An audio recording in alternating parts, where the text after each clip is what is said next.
All right, so how do we deal with heteroatoms embedded into the ring?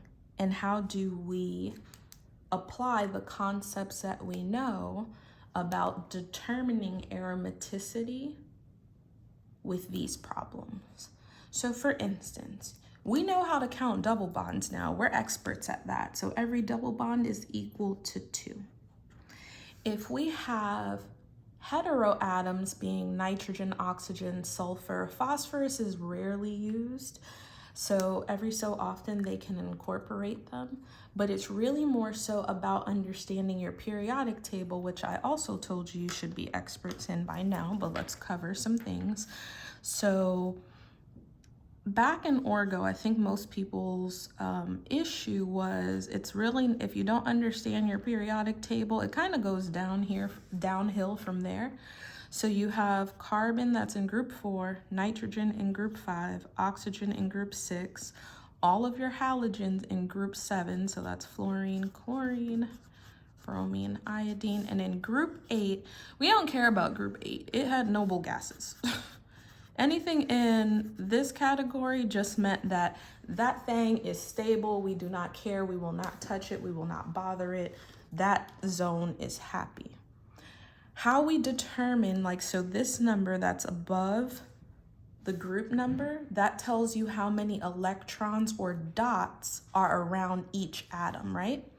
But the number of bonds it needs to be stable is dependent on how many hops it takes to get to number 8. So carbon has 4 dots and it takes 4 hops to be stable. So it needs 4 bonds to be stable.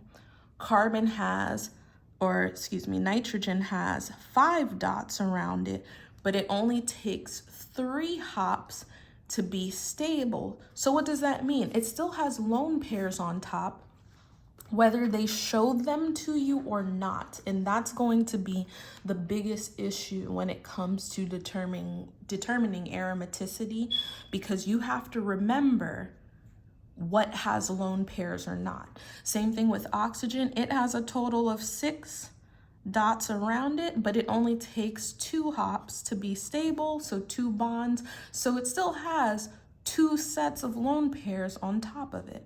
So you want to make sure, same thing with sulfur because it's in the same group. So you'll see that you need to account for those. But I was kind, I put them in for you. They're not going to be kind. They don't care about you. So I'm going to need you to know your concepts of your periodic table to make your life easy.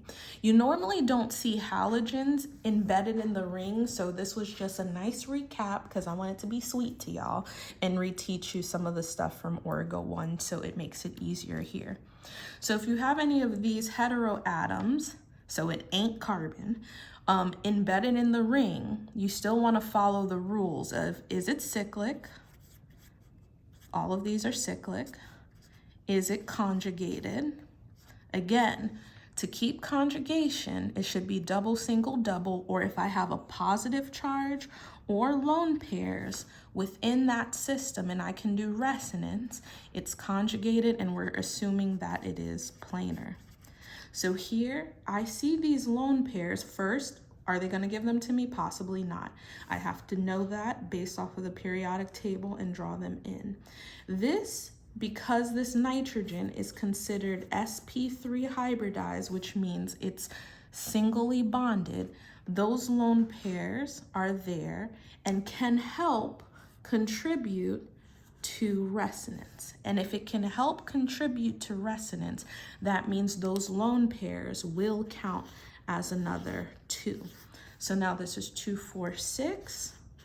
We go back to our cheat sheet and recognize 6 is a magical number under aromatic.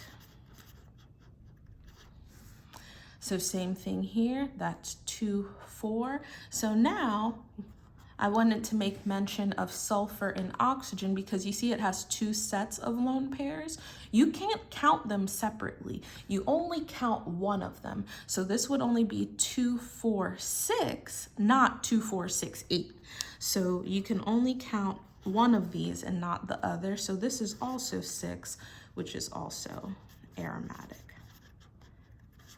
And in another example, when you have a heteroatom embedded in the ring, but now the hybridization has changed. It is now sp2 hybridized, which means it's connected to a double bond. So how do we count this? So we know these for certain are 2, but do I count this double bond and the lone pairs on the nitrogen? Because the nitrogen still has the lone pairs on it because it requires 3 bonds to be stable. So the lone pairs have to be there no matter what. But when it's sp2 hybridized, you can either count the dots or the double bond, only one of them. So you can't go 2, 4, 6, 8. So if you're gonna count this as your system, or if you're gonna count the double bond as the system, that's up to you. You choose one or the other, and that adds on another 2 to it, which again is 6 pi electrons, so it's aromatic. Now for this next particular problem, this is gonna kind of be dependent on your instructor because every instructor kind of teaches it differently. So you'll see that we understand the double bonds are equal to 2. So right now that has 6 pi electrons. Now you're like, Kessie, ma'am, you have missed out on the lone pairs on this nitrogen. So aren't we adding these as well? Now, if you add these 2, and I'm gonna just change that color real quick and put it as a pink. So if I add those 2, I would now have 8 pi electrons. Now, when should we include it or not?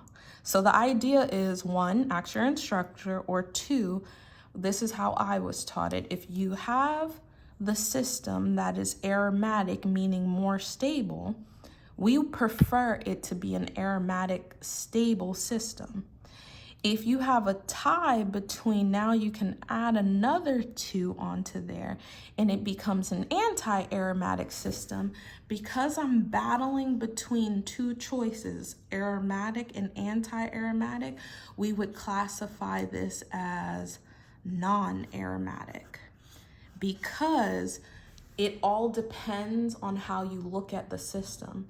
Some instructors will tell you, oh, well, if you notice that there's a conjugated system and it's stable, just assume it to be the 6 pi electrons making it aromatic. But the issue is those electrons are in a plane and they still have to contribute somehow, which would now make it 8 pi. So it's like, okay, which one do they want? I would say look in your notes and figure that part out, darling. But the way I learned it is if I'm stuck in between both of them, it would be considered as non-aromatic. So double check this concept right here.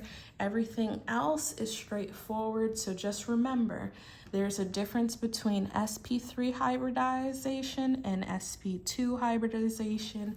And please understand your periodic table to make your life easy, or the simplistic points you could gain on your exam will turn to be more difficult. Learn the concepts, and that would conclude everything you need to know about benzene and aromaticity.